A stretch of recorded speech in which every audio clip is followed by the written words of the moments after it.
Wih, kenapa ya jualan saya makin hari makin kesini tambah sepi aja. Kadang-kadang wih, pas lagi nyortir kayak sayuran apa tuh, kayak ada ulat gitu, kayak belatung gitu kan. Omset aja yang tadinya 4 juta sekarang menurun jadi 1 juta, kadang 800 wih. Itu langgan-langgannya pada pindah ke Pak Ano semua. Nongol itu, tahu-taunya pocong yang nongol di tempat dasaran sama depan pintunya gitu. Pas di sebelah meja yang satunya itu ada kayak buntelan mayat yang temuinnya. Menurut Mas Awi, orang-orang yang di pasar itu selalu pakai begituan nggak? Kebanyakan pakai gituan, Mang. Rame sepinya. Rata-rata seperti itu. Rata-rata di penjual di pasar hampir 80% lah pakai semua. Ada yang kepalanya monyet, badannya orang gitu. Hewan kan. semua ya? Iya hewan, Mang. Di lapak sayur, pembeli lewat berlalu lalang. Langganan yang biasa datang kini menghilang. Konon, lapaknya dikirimi buhul di waktu malam oleh pedagang lain yang usahanya merasa terancam. Lapak dibuat menjadi tak terlihat dalam pandangan karena tertutup goib yang menutup mata pelanggan. Kerasnya persaingan usaha pedagang sayur di pasar ini tak bisa dihindari oleh kenalan Mas Awi.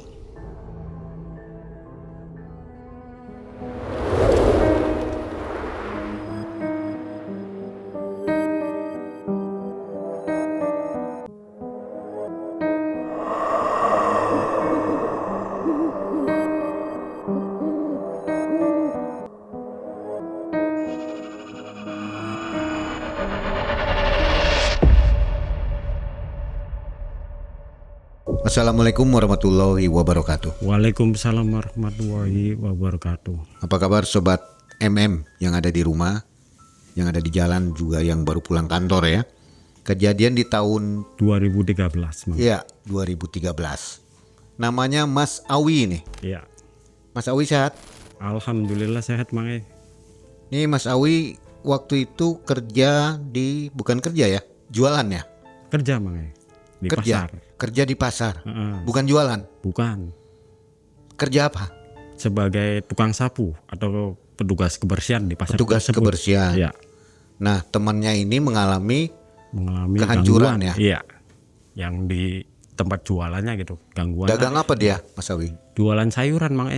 Asalnya rame, Asalnya rame tuh, Mang. tiba-tiba hancur. Tiba-tiba sepi, meredup jualannya. Omset juga menurun gitu. Yang tadinya omset hampir 4 juta per hari sekarang paling minimnya tuh 800, Mang. 4 juta sehari ya? Luar biasa. Tahun 2000 Tahun berapa? 2013, Mang. 2013. Apalagi tahun sekarang ya? Heeh. Baik sobat, ini kisahnya menarik. Jadi untuk para pedagang di pasar juga mungkin bisa jadi bahan renungan lah ya. Untuk kita semua bahwa berdagang itu harus yang jujur. Iya. Jangan nggak jujur begitu ya. Mas Alwi, kegiatannya apa sekarang? Kalau sekarang saya jadi petugas keamanan di situ, Mang. Masih? Sudah diangkat. Masih. Oh, masih di alhamdulillah. pasar? Masih di pasar, Mang. Oke, awet juga ya. Lama, Mang. Dari tahun 2010 masuk ke situ. Betah. Alhamdulillah betah. Oh, berarti mencukupi ya. Alhamdulillah, Mang. Alhamdulillah. Oke sobat, kita akan bersama 1 jam ke depan. Malam mencekam Semakin malam semakin mencekam. untuk Anda, Mas Awi.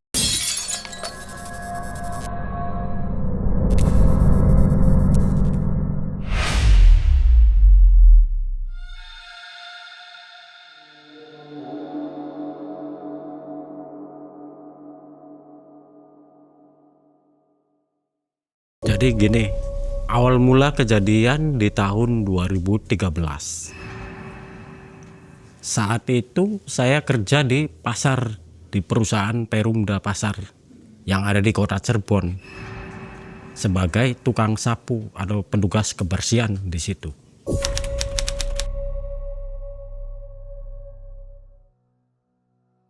Awal mula saya bisa kerja di pasar, saya diajak sama adik ipar saya kebetulan lagi nganggur juga. Udah berapa minggu saya nganggur. Adik ipar main ke rumah nih. Wih, kamu lagi nganggur nggak? Iya, kenapa, kata saya. Mau nggak kamu kerja di pasar? Ngapain, kata saya. Nyapu-nyapu doang. Kalau mau besok berangkat. Pikir-pikir daripada saya nganggur kan di rumah terus. Ya udahlah, akhirnya saya ikut tuh. Besoknya berangkat ke pasar. Udah berapa hari, berapa minggu, berapa tahun kemudian, hampir 2 tahunan kerja di situ. Jadi tukang sapu. Kadang-kadang kalau malam, kayaknya saya jarang pulang. Ada suara-suara gitu, kayak suara orang nangis, suara orang ketawa. Kan ada pohon gede tuh sebelah pasar tuh, kayak pohon nggak tahu apalah pokoknya. Itu sering lihat kayak ada bayangan lewat gitu setiap malam itu. Bahkan yang sering nemuin juga teman-teman saya yang kayak kuli apa sering nemuin tuh yang ada di pasar, kayak bayangan, kayak penampakan gitu. Saya cuman dengar suara-suara sama bayangan aja hampir setiap hari. Nah, beberapa bulan kemudian saya kan udah lama nih di situ. Akhirnya saya kenal nih sama pedagang yang namanya Kang Adi, jualan sayuran di situ. Ya, jualannya lumayan rame tuh. Pelanggan banyak yang belanja di situ dan omsetnya tuh lumayan, Mang. Tiap hari habis terus jualannya. Saya juga sering bantu-bantuin sih di tempatnya Kang Adi tuh. Sering bantu-bantuin jualannya, dedasar apa. Ngelihat kalau setiap hari jam 5 subuh tuh, di antara jam 5-an, lapaknya selalu rame. Banyak sekali pengunjungnya gitu. Ya mungkin lagi rezekinya kan, selalu rame. Nah, itu belum ada apa-apa di situ, belum ada kejadian dan belum ada apa. Akhirnya saya besoknya kerja lagi, nyapu lagi di situ, ngobrol-ngobrol sama Kang Adi. Iseng nih ngobrol masalah keluarga, masalah kehidupan yang masa lalu masing-masing gitu kan. Akhirnya saya tanya, Kang Adi, kok kenapa sih kerjanya apa sih jualan di pasar gitu kan? Emang enak tak jualan di pasar? Katanya enak wih, lumayan. Emang Kang Adi dulu kerja apa sebelum di pasar gitu? Saya tuh kerjanya dulu jadi sales rokok di perusahaan A gitu kan, perusahaannya namanya A. Nah terus akhirnya saya resign karena orang tua suruh nerusin usahanya. Orang tua juga udah tua wih, kasihan, sering sakit-sakitan di rumah. Jadi saya yang nerusin. Nah, Kang Adi nih nerusin usaha orang tua nih udah berapa tahun? Saya tanya kan. Kata Kang Adi udah 5 tahunan. Dulu jualan orang tua Kang Adi nih bagaimana? Ya rame weh, banyak langgannya apa, hebat ya kata saya. Bagus lah kalau gitu. Makanya saya betah nih di pasar. Pas gitu saya nanya kan, Mas boleh tanya nggak pendapatannya berapa nih kalau sekali jualan gitu seharinya? Itu bisa nyampe 4 juta weh. Wah bagus ya. Wah itu sih bisa cepet-cepet beli kendaraan gitu kan, bisa bangun rumah kan. Kang Adi nanya balik ke saya gitu kan, kalau Kang Awi kerja di sini berapa lama? Ya udah 3 tahun kata saya. Itu aja diajak sama adik ipar, ya daripada nganggur. Terus gajinya bagaimana katanya? Ya bulanan kata saya dari perusahaan tersebut.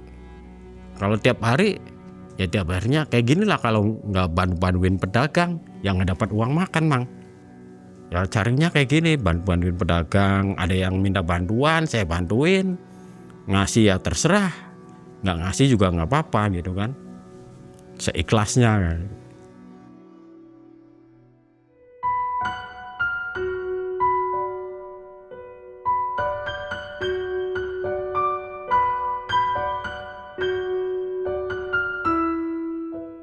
Cerita-cerita kayak itu udah selesai, udah tutup, besoknya lagi kerja lagi kan, nyapu-nyapu lagi di tempat-tempat pedagang, ngumpulin sampah gitu. Nah, saya lihat lagi jualannya Kang Adi nih, rame lagi. Wah, rame. Belum ada apa-apa itu. Pas udah 2 mingguan itu mulai jualan Kang Adi tuh, melihat langgan-langgannya ada yang pindah. Ada 10 sampai lebih lah yang pindah langgannya Kang Adi tuh, langgan tetapnya tuh pindah ke sebelah. Lapaknya Kang Adi kan agak deketan juga sama lapaknya si Kang Ano, Pak Ano lah, sebut aja Pak Ano. Itu selang berapa meter ya, kalau nggak salah 5 meteran itu ada lapaknya Kang Adi, lapaknya tukang kelapa, terus yang jualan gorengan di situ, terus di sini lapaknya Pak Ano.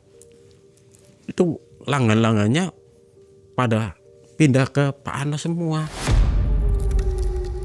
Udah diam aja, saya nggak cerita nggak apa tadinya ke Kang Adi, nggak cerita masalah langgannya yang pada pindah.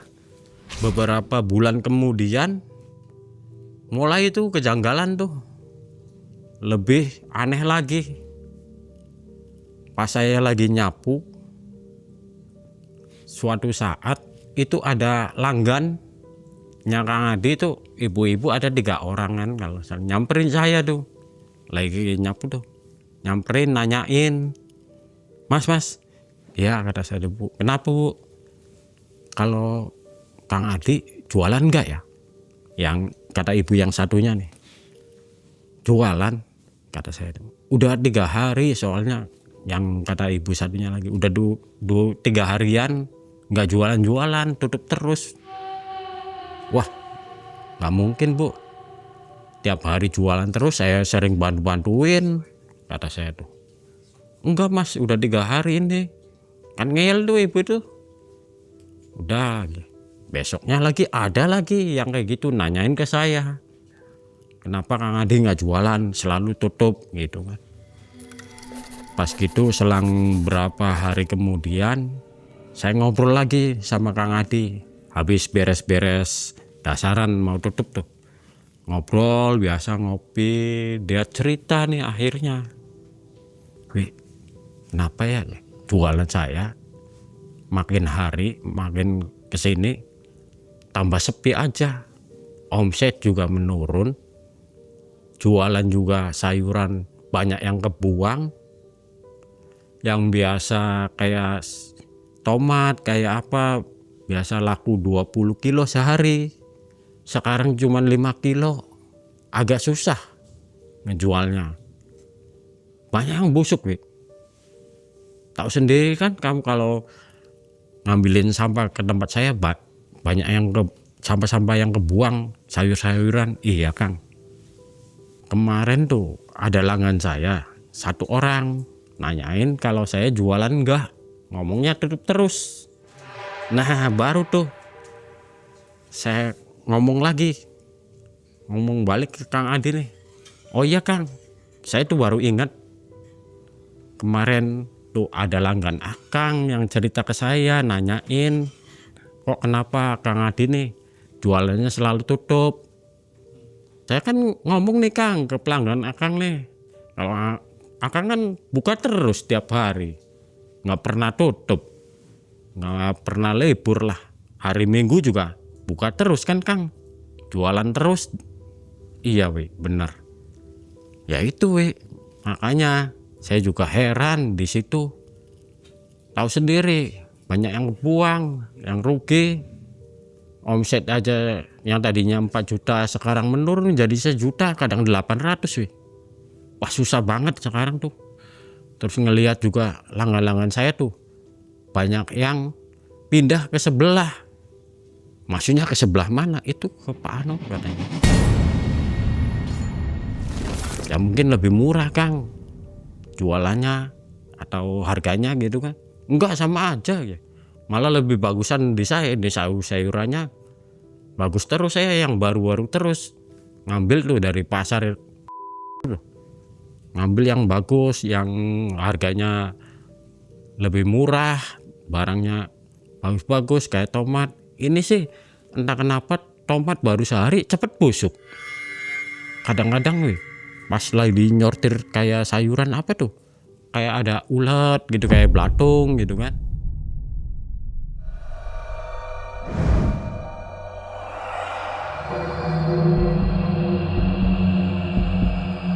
Besoknya lagi nih, jualannya tambah sepi lagi. Si Kang Adi tuh ngobrol lagi sama saya, ngopi-ngopi lagi kayak biasa. Ngomong ke saya, "Wih, kapan-kapan kita ziarah yuk ke Gunung Jati ya." "Mau ngapain Kang?" "Ya ziarah aja." "Ya udah Kang, nanti saya temenin," kata saya.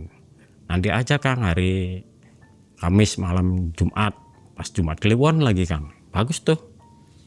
Akhirnya besoknya hari Jumat Kliwon, berangkat dari pasar itu, langsung berangkat dari pasar sorenya tuh. Kang Adi nggak pulang.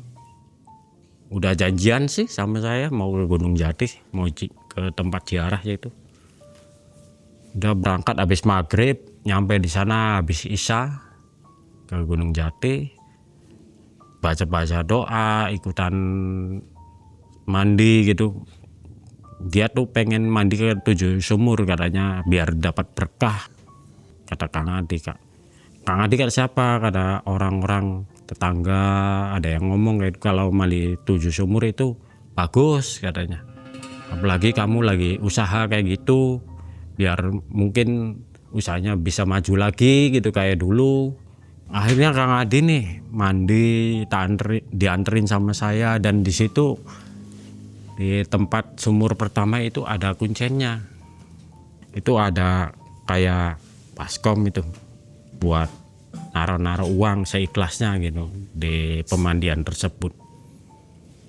Udah selesai semua mandi di situ, ikutan tahlilan lah di depan sumur, di depan lawang hitam tuh namanya di Gunung Jati. Ritualnya sih kayak gitu aja, nggak ada ritual yang aneh-aneh, cuman ikutan tahlilan, mandi, terus ngambil air gitu kan, ngambil air dari sumurnya untuk dibawa pulang gitu kan. Udah mandi selesai, udah tahlilan selesai di situ, ikutan tahlilan, saya juga ikutan bareng, tapi saya nggak ikutan mandi, cuman cuci muka doang di sumurnya. Soalnya saya nggak bawa pakaian persiapan sih. Kalau nanti kan sebelum itu kan udah ada keniatan nih mau ke Gunung Jati, jadi udah persiapin dia segala sesuatunya kayak bajunya apa gitu. Akhirnya udah selesai tuh mandi-mandi di situ. Kang Adi tuh minta main ke rumah saya, ngomong, "Wih, gimana kalau malam ini jangan pulang dulu," katanya. "Terus kemana Kang?" "Ya ngopi-ngopi dulu. Kalau bisa sih ke rumah kamu aja yuk." "Ya udah, siap," kata saya. Akhirnya naik angkot tuh Mang, dari Gunung Jati ke rumah. Nyampe di rumah di pinggir jalan, nggak sengaja ketemu sama Kang Ali pas lagi lewat. Dia naik motor kan Kang Ali. "Wah Kang Ali," gitu kan, saya panggil nih. "Ya, weh, gimana kabarnya, sehat?" Ngobrol dulu sama saya, ngobrol gitu kan. "Tumben kamu pulang ke rumah," katanya. "Biasanya kamu nggak pernah pulang." "Iya, ini ada temen sih minta antar ke Gunung Jati tadi habis mandi," katanya. "Terus ya minta main ke rumah, mau pengen ngopi-ngopi doang," katanya, "mau ngobrol." "Oh ya udah, nanti mampir ya ke rumah," kata Kang Ali. "Oke," kata saya tuh. Nyampe di rumah saya, Kang Ali ya udah pulang ke rumahnya gitu kan. Ketemu di jalan sih. Nyampe rumah ngobrol-ngobrol biasa. "Kang, mau nggak saya kenalin sama yang tadi itu, yang ketemu di jalan, namanya Kang Ali loh. Akang kan lagi usahanya kayak gini nih, sepi nih, kayak langgan juga pada pindah. Coba aja tanya Kang ke Kang Ali. Kang Ali kan orang bisa nih Kang. Dia masih saudara saya loh Kang. Dia sering ngobatin orang. Pernah saya diajak Kang sama Kang Ali nih ke suatu tempat kayak rumah gitu. Ada yang minta tolong, minta dibersihin rumahnya. Terus gimana weh? Ya itu alhamdulillah Kang, lancar. Rumahnya sekarang baik-baik aja. Terus ada lagi Kang, pernah lagi saya diajak lagi sama Kang Ali ngobatin orang kesurupan Kang. Wah berontak gitu Kang, kayak kesurupan apa ya, kayak kena kuntilanak tuh Kang, kemasukan ngomong sendiri, ngaco pokoknya Kang. Kayak gitu saya ceritakan masalah orang kesurupan ke Kang Adi nih, gini-gini, coba aja Kang, bisa. Nah saya anter deh, saya kenalin gitu kan ke Kang Ali. Akhirnya saya anter nih ke rumah Kang Ali, jalan kaki lah, cuman beda RT doang. Akhirnya nyampe, assalamualaikum Kang. Waalaikumsalam kata Kang Ali. Sini masuk, jangan di luar. Masuk nih ke ruang tamu. Kamu tumben sih pulang ke sini ke rumah. Mimpi apa semalam? Saya bisa ketemu sama kamu. Kang Ali ini nanyain, Mas dari mana? Kenalan namanya siapa kan? Oh nama saya Kang Adi. Saya dari Kuningan Mas. Kuningannya di mana? Di katanya. Terus sekarang Mas habis dari Gunung Jati sama Awi nih, ngapain? Yaitu mandi, terus ikutan tahlilan di situ. Terus saya pengen tahu rumahnya Awi gitu, pengen kenal sama orang tuanya apa, sama saudara-saudaranya. Oh gitu ya. Terus gimana? Nah dia ngomong tuh, cerita tuh langsung tentang masalah jualannya. Dia cerita yang tadinya rame ke Kang Ali, jualannya rame, sekarang sepi katanya. Kang gimana ya jualan saya? Emang kenapa Kang? Jualan saya tuh yang dulunya rame Kang, wah rame keras, emangnya banyak langit-langit yang belanja ke saya. Sekarang tuh pada pindah Kang, omset juga nggak karuan Kang, tambah menurun aja. Tadinya 4 juta ya omsetnya sehari, sekarang 1.800.000 kadang, paling kecil-kecilnya 800 Kang, itu aja. Aduh susah pisan katanya. Gini Kang, kata Kang Ali, mungkin ada hal-hal yang di luar nalar dari jualan Kang Adi nih. Apa mungkin jualan Kang Adi nih ada yang nutupin atau gimana gitu kan? Ya nggak tahu Kang, kata Kang Adi, saya nggak ngerti, nggak paham. Gimana solusinya Kang? Kata Kang Adi ke Kang Ali nih, biar jualan saya ini maju lagi, biar jualan sini langgan-langgan saya balik lagi ke saya gitu kan. Oh gitu ya, udah nanti saya coba bantulah sebisanya, kata Kang Ali. Terus caranya gimana Kang? Ya udah gini aja, kata Kang Ali, nanti malam atau besoknya saya pengen lihat dulu kondisi tempat jualannya, pengen tahu kayak gimana, tempatnya di sebelah mana, di pasar apa. Ya udah Wi, nanti anter ya sama kamu.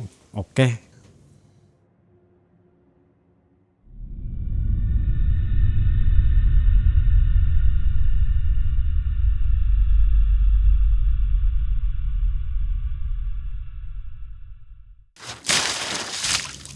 Wah, ada topi nih, bagus. Coba pakai bawa pulang boleh nih kayaknya. Habis obrolan sama Kang Ali, pulang. Saya nganter dulu nih Kang Adi menuju jalan, biar naik angkot di jalan kan. Soalnya nggak bawa kendaraan juga. Udah pulang, saya kan balik lagi ke rumah. Saya datang ke rumah Kang Ali, ngobrol lagi nih masalah Kang Adi nih. Jadi gimana Kang? Enaknya kapan? besok malam kamu mau nggak antar saya ke tempatnya? Ya oke siap, kata saya tuh siap-siap aja ya sih, mau-mau aja. Namanya juga bantu orang, temen lagi itu. Kasihan jualannya sepi-sepi terus, omsetnya menurun, banyak yang kebuang sayurannya, busuk semua kata saya. Kang Ali minta disediain yang namanya buat penetralisilan itu, minta disediain garam prosok, bunga 7 rupa, sama dupa, terus air gitu kan. Besoknya saya cari nih, udah dapat semua, dikumpulin semua benda-benda kayak kembang apa itu, kita kumpulin semua. Berangkatlah kita sorenya ke tempat jualannya Kang Adi nih. Sebelum maghrib jam 6-an tuh berangkat, nyampe di situ jam 8 malam, nyampe di pasar tersebut jam 8 malam. Suasana pasarnya itu nggak ada orang, sepi. Jam 8 jam 9 kan sepi mang di situ. Paling ada security aja yang jaga gitu kan, keliling muter gitu. Tapi pas saya lagi sebelum ritual itu dengar-dengar suara yang aneh-aneh gitu, sering mang di situ tuh. Kayak suara orang nangis gitu. Kan saya jarang pulang mang di situ, jadi tahu kondisi pasar tersebut. Nggak ada satu orang pun yang lihat ya? Nggak ada. Datengin ke tempatnya itu dinetralisirin dulu, diputerin dulu tempat-tempatnya Kang Adi tuh kayak apa gitu kan. Pas gitu udah terus ke sebelah Kang Ali tuh nggak tahu ngapain gitu kan, jalan lagi, akhirnya balik lagi ke tempatnya Kang Adi nih. Balik lagi sebelum ritual ini saya tuh ngerasain kayak ada yang beda gitu kan di tempat itu. Terus saya juga kerasa kalau hawa-hawanya itu kayak merinding, agak panas gitu. Kerasa banget, pengen ngomong ya nggak enak ya.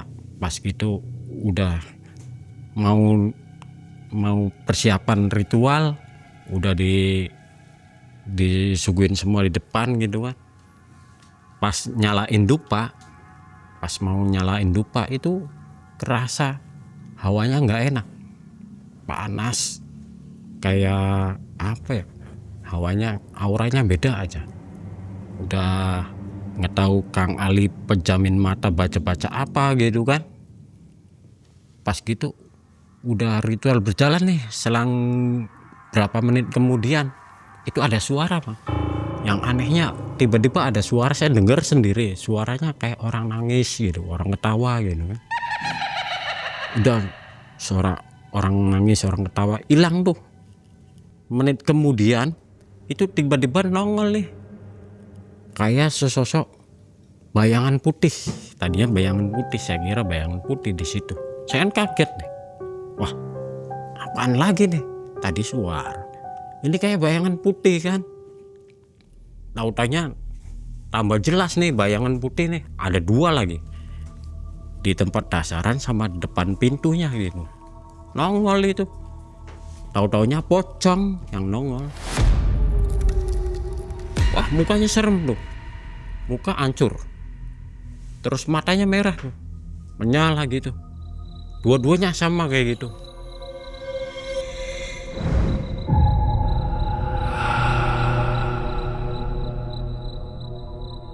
Sampai saya kaget kan gini, mau mundur, mau lari susah gitu kan.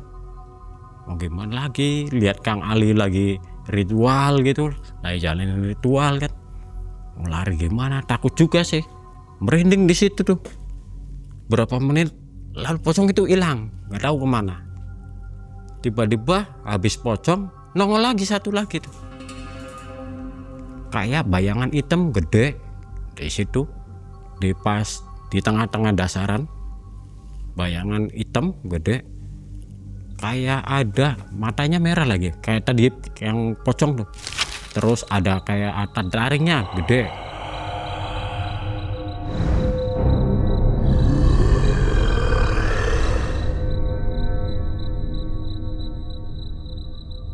udah hilang lagi. Apalagi nih, kok tadi ada suara, ada pocong, terus ada kayak hitam gede, kata di pikiran saya tuh. Aduh gimana ini? Kang Ali masih ritual kan? Saya baca-bacaan aja lah sebisanya. Udah lama-lama kemudian Kang Ali langsung buka mata nih, ngomong ke saya, cepet kamu ke situ, cari, ada benda di situ katanya. Di mana kata saya? Udah cari aja ke situ. Nah saya tunjukin tempatnya. Udah saya di depan nih, saya datang nih, akhirnya deketin nih. Di sebelah mana Kang kata saya? Di sebelah sini dah. Cari-cari kan di tempat pas sebelahnya meja nggak ada Kang kata saya tuh. Itu di depan meja katanya, di atas tetap nggak ada. Kamu belum lihat ini satunya, di yang sebelah satunya katanya, nggak kelihatan kata saya tuh. Pas di sebelah meja yang satunya itu ada kayak buntelan mayat yang temuinnya sekepal gini gede. Udah ketemu itu satu, saya kasihin langsung. Pas saya baru megang nih, baru ngambil nih, kerasa banget, rasanya panas. Benda itu, buntelan pocong itu panas rasanya. Saya kasihin aja, Kang ini Kang lah, bendanya panas pisan katanya. Ini benda apaan sih? Nanti ada lagi katanya, kita narik lagi satu lagi nih, atau 2, 3 atau 4 lagi nih, masih ada nih. Tapi ini beda nih bentuknya katanya. Akhirnya tuh baca lagi, nggak tahu baca apaan lagi, itu nemuin lagi Kang. Yang kedua ketemu lagi sampai tiga benda nih. Itu saya cari lagi, penarikan lagi, baca apa lagi Kang Ali nih. Saya suruh cari lagi tuh, ke situ lagi katanya. Emang ada lagi Kang? Kata saya, ada masih, kalau nggak salah di atas pojok sebelah kiri sama sebelah kanan, terus sama di depan pintu katanya. Ya udah saya cari-cari kan, akhirnya ketemu juga Mang. Jadi panjangnya segini, ada 10 sentian kalau nggak salah itu panjang-panjangnya. Yang 3 nih yang saya temuin, udah saya kasihin, kok rasanya panas lagi nih. Dalam pikiran saya, barang nih tadi kerasa panas kan, sekarang panas lagi. Ini Kang, ini apa sih kata saya tuh, kok rasanya panas pisan ini benda. Udah kamu sih nggak bakal ngerti, tapi nanti kalau ini sih kita iniin katanya. Ya udah saya kasihin kan, ngobrol terus pas gitu, ini selesai apa belum Kang? Belum, nanti dulu, bentar lagi katanya. Ini kembang kan belum diapa-apain nih katanya. Kembang sama garam krosok nih belum diapa-apain. Nah kalau udah kena semua, terus ditaburin aja kembang sama garam krosoknya gitu, sama airnya juga. Kamu aja yang naburin nggak apa-apa kok katanya, aman. Ya wis, akhirnya saya nurut aja tuh, naburin kembang sama garam krosok juga, airnya juga di situ di tempatnya Kang Adit, taburin semua udah. Terus penarikan juga udah selesai di situ.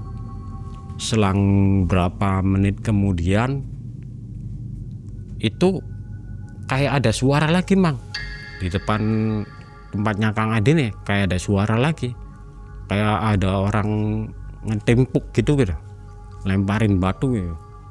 Terus saya kan kaget di situ. Wah, makin ngeri aja nih.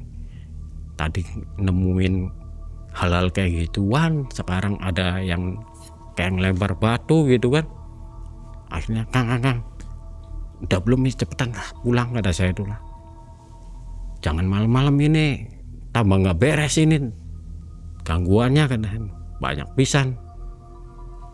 Ntar bentar lagi katanya, udah tabur-taburin belum bunganya, tadi udah kan kata saya tuh. Udah, ya udah, akhirnya nggak tahu udah bacain apa dia tuh. Terus akhirnya udah yuk pulang aja tah. Emang udah selesai katanya belum, ini udah katanya. Terus ini barangnya mau dikemanain Kang kata saya tuh.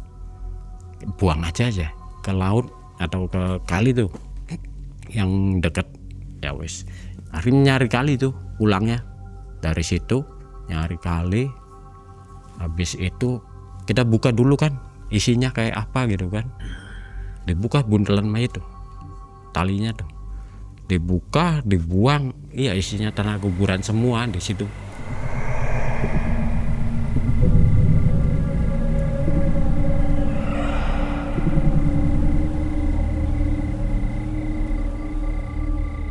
Udah dibuang, akhirnya kita berdua pulang ke rumah nih. Tapi saya langsung pulang ke rumah Kang Ali dulu main gitu kan, sambil ngobrol-ngobrol yang lainnya gitu, ngobrolin masalah yang ada di pasar tadi yang temuin tadi. Saya nanya iseng kan, Kang tadi itu sebenarnya apa sih benda itu, katanya. Itu namanya bundelan mayit nih. Itu efeknya apa Kang? Buat pedagang, ke Kang Ali itu ngaruhnya gimana katanya. Kata saya tuh nanya ke Kang Ali, itu tuh ngaruhnya bisa ngefeknya itu bisa ngancurin dagangannya Kang Adi. Wah, kok sampai segitunya? Itu juga bisa ke keluarganya Kang Adi juga.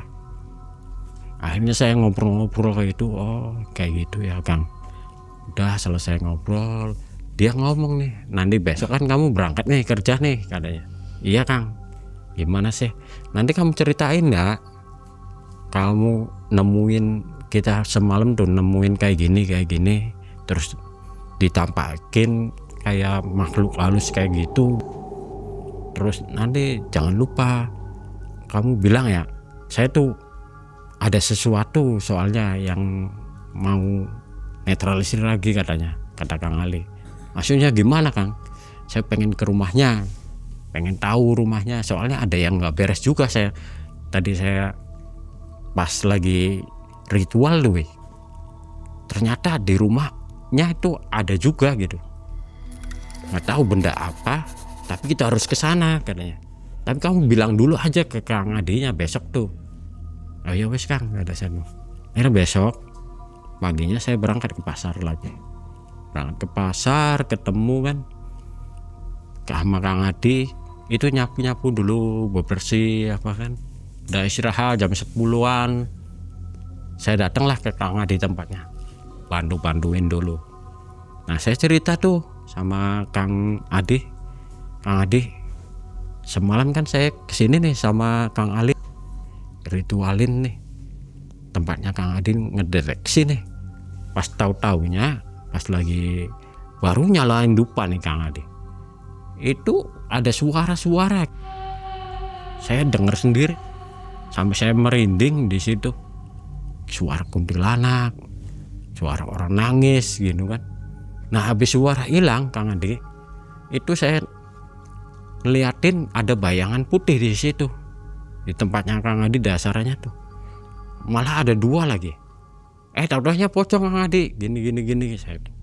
Terus terakhir ada lagi tuh Kang Adi nemuin, saya tuh ngelihat sendiri lagi. Pas saya mau lari, waktu di situ tuh mau lari, tapi nggak bisa gitu kan. Takutnya ngefek sama badan saya, terjadi apa-apa gitu kan. Saya takut padahal si Kang Adi di situ. Nongol itu Kang Adi, tinggi besar, hitam, bertaring, matanya merah gitu kan. Akhirnya ngilang lagi tuh, nggak tahu kemana ngilangnya. Pas penarikan yang didapetinnya ada bundelan pocong Kang Adi. Bundelan pocongnya itu kerasa panas Kang Adi, gini. Terus gimana Wi? Nah sekarang tadi kan semalam kan saya ngobrol-ngobrol lagi sama Kang Ali nih. Nah saya dapat pesan sama Kang Ali. Kang Ali itu mau main ke rumah Kang Adi. Emang kenapa Wi? Katanya Kang Ali langsung ngomong ke saya, di rumah Kang Adi itu ada yang nggak beres juga, harus dinetralisirin atau dibersihin gitu katanya, kata Kang Ali. Oh ya udah, kalau bisa besok malamnya, kata Kang Ali ngomong ke saya. Gimana Kang Adi, bisa nggak? Udah siap. Nah terus Kang Adi tuh nanya ke saya, Wi kalau bundelan pocong itu apa sih katanya. Ya nanti aja lah, biar Kang Ali aja yang cerita sendiri ke Kang Adi. Saya sih barangkali salah omongan gitu kan.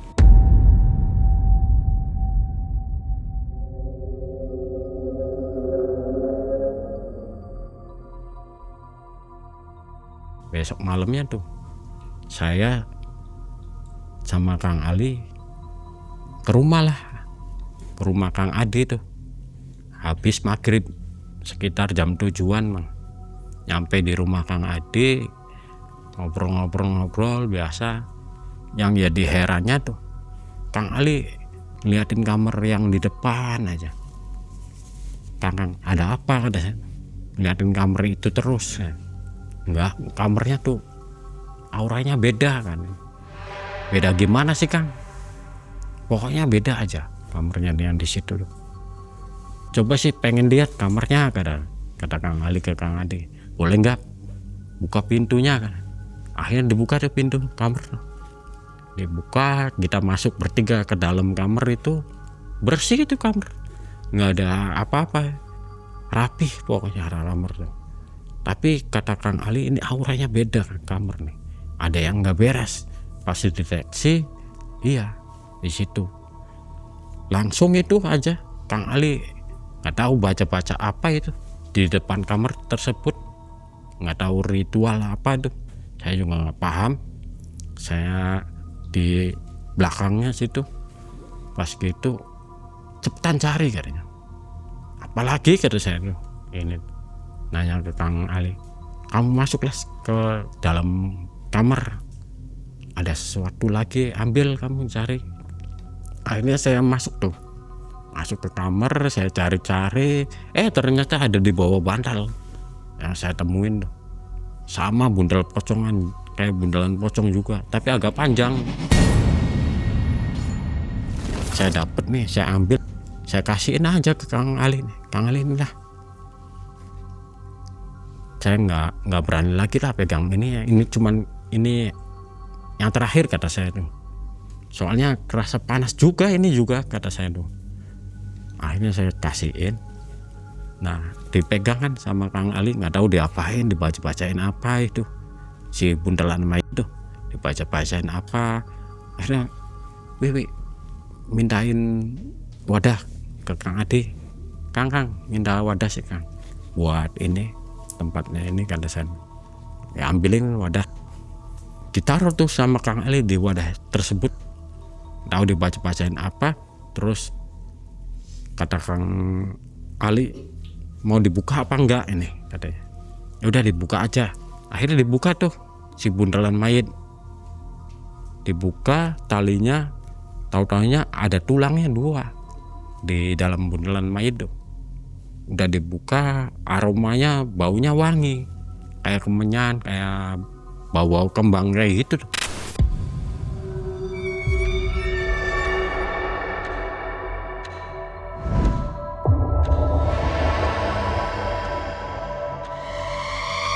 Mas Adin nanya ke Kang Ali, Kang ini tuh apa? Ini tuh namanya bundelan mayat Kang Ade.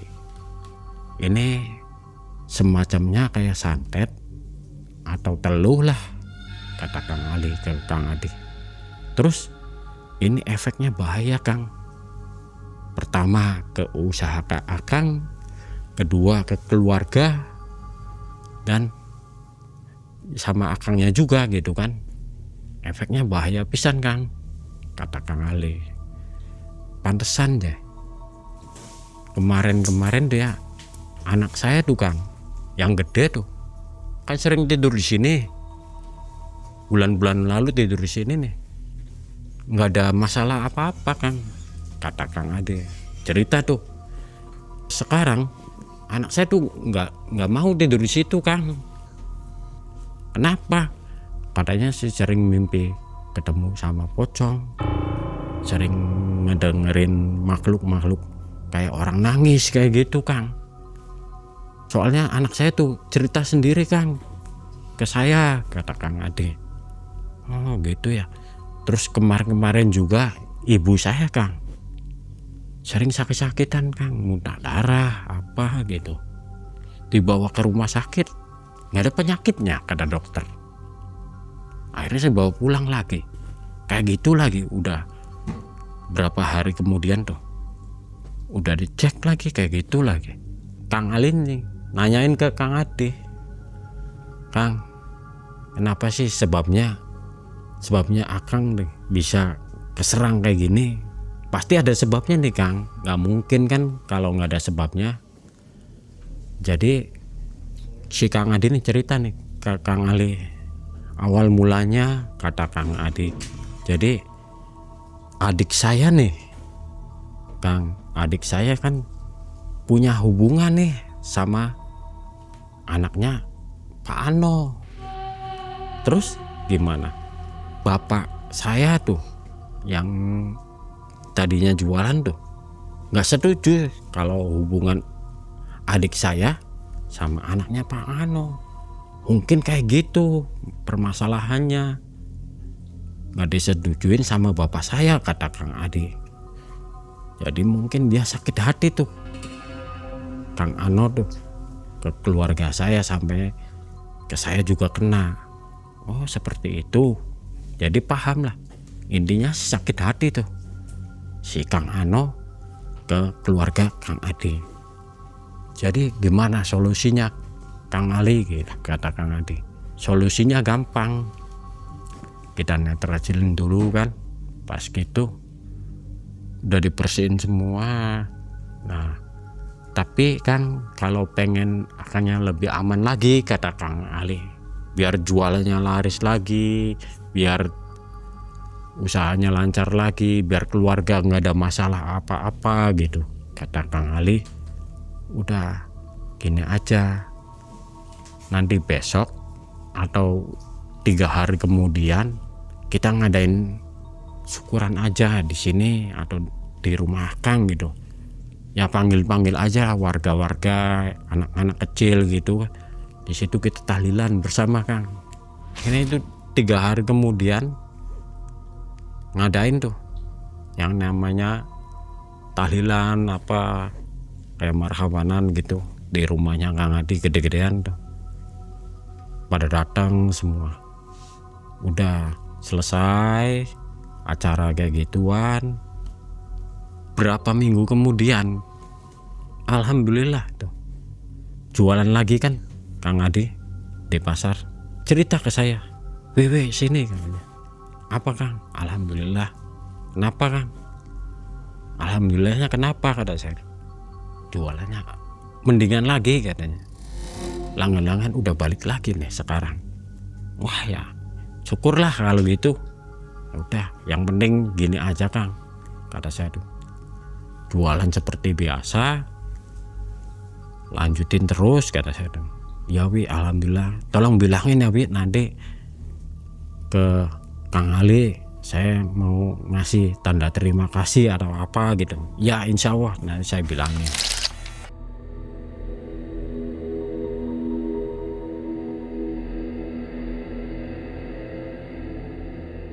Udah berapa minggu lagi, entah kenapa Pak Ano itu nggak jualan sama istrinya tuh, nggak jualan, tutup 3 hari itu. 3 hari kemudian anaknya yang jualan. Nah di situ kan, tapi yang jadi anehnya kok sepi ya. Itu walaupun diganti anaknya tuh, kok jadinya sepi jualannya, terlihatin tuh jadi berkurang gitu kan. Nah akhirnya kan saya iseng nih nanya nih ke anaknya, Mas kalau Pak Anonya kemana ya, udah berapa hari ini nggak pernah lihat," kata saya tuh. "Pak Ano, bapak saya tuh sekarang lagi nggak enak badan, ibunya sering sakit-sakitan gitu kan. Terus Mas jadi yang jagain nih, yang jualan nih?" "Iya," katanya, "tapi sepi jualannya, kenapa ya?" Saya diem aja, udahlah nggak mau ngomong kan ya. Udah tahu masalah itu tambah sepi jualan Pak Ano, walaupun anaknya yang jagain tuh tambah sepi. Berapa bulan kemudian saya tuh dapat kabar, ada yang jualan sayur juga tapi beda lapak gitu kan, yang sama satu kampung sama Pak Ano. Katanya istrinya Pak Ano itu sakit keras, terus dirawat di rumah sakit. Nah udah besoknya lagi denger lagi nih cerita lagi kalau istrinya Pak Ano itu meninggal. Nah istrinya Pak Ano ini meninggal nih nggak wajar Mang. Yang jadi anehnya tuh kata yang jualan sayur lagi yang di sebelah sana tuh, dia tuh ngomongnya istrinya meninggal sekarang. Meninggal kenapa loh? Katanya di rumah sakit dirawat. Iya meninggal, tapi nggak wajar katanya istrinya meninggalnya. Nggak wajar kenapa? Masa orang meninggal muka pada biru-biru semua kayak dipukul-pukulin aja. Terus yang jadi anehnya katanya, kata tukang sayur yang itu tuh, sebut saja itu namanya si Inen yang jualan sayur lagi, ada lagi kan sama tetanggaan sih, tetanggaan sama rumah Pak Ano. Katanya biru-biru, badannya banyak biru-birunya kayak orang digebukin. Terus di hidung tuh pas lagi dimandiin tuh itu keluar darah terus Mang, nggak mau berhenti kata tetangganya. Sampai itu kapas aja beberapa kali ganti itu, pas lagi dimandiin dibersihin keluar lagi darahnya dari hidung tuh. Akhirnya dipaksa tuh, udahlah daripada lama-lama kan kasihan juga itu mayat mungkin. Jadi akhirnya dimandiin langsung itu ngocor terus darahnya. Udah dikubur pas diliang lagi tetep ngocor darahnya dari hidung tuh si mayat tuh. Yang jadi anehnya sampai udah selesai penguburan di situ katanya. Terus malamnya tuh pas tahlilan istrinya Pak Ano nih, ada hal janggal lagi di rumahnya tuh. Sering kayak ada suara-suara orang nangis gitu aja. Setelah saya dengar kabar dari Inen nih Mang, setelah kabarnya kayak gitu, ya anggap aja saya ini cerita angin lalu gitu kan, buat pembelajaran. Nah saya lihat akhir-akhir ini alhamdulillah Mang, jualan Kang Adi nih lancar lagi, laku keras lagi seperti dulu. Jadi yang melakukan pengiriman santet itu guna-guna itu ternyata tetangganya sendiri Mang, yang jualan di pasar namanya Kang Ano. Itu tadinya kan nggak kelihatan tuh, nggak ketahuan Mang. Akhirnya dideteksi, ya itu penyebabnya Mang, orang itu. Akhirnya gimana? Meninggal mereka ya? Akhirnya istrinya Pak Ano ini sering sakit-sakitan dan meninggal Mang. Dan jualannya sekarang sepi Mang, walaupun diterusin sama anaknya. Malah jualan Kang Adi lebih rame lagi sekarang. Sekarang rame sampai sekarang? Alhamdulillah sampai sekarang Masih dagang? masih dagang. Ada sedikit pesan nggak untuk penonton yang Ada Mang. berjualan? Pesannya gini Mang, untuk para pedagang yang ada di pasar manapun, carilah nafkah yang baik-baik. Berlomba-lombalah cari uang secara baik lah. Jangan main dukun atau santet gitu kan. Yang rugi siapa? Yang rugi diri kita masing-masing gitu kan. Lebih baik cari aman-aman aja yang berkah gitu kan, biar enak, walaupun hasilnya gede atau kecil tapi kan nyaman gitu Pak. Mas Awi kan sudah lama di pasar nih ya. Berapa tahun Mas Awi? Masuk 2010 Mang. Jadi kurang lebih 16 tahun ya. 16 tahun. Menurut Mas Awi, orang-orang yang di pasar itu selalu pakai begituan nggak?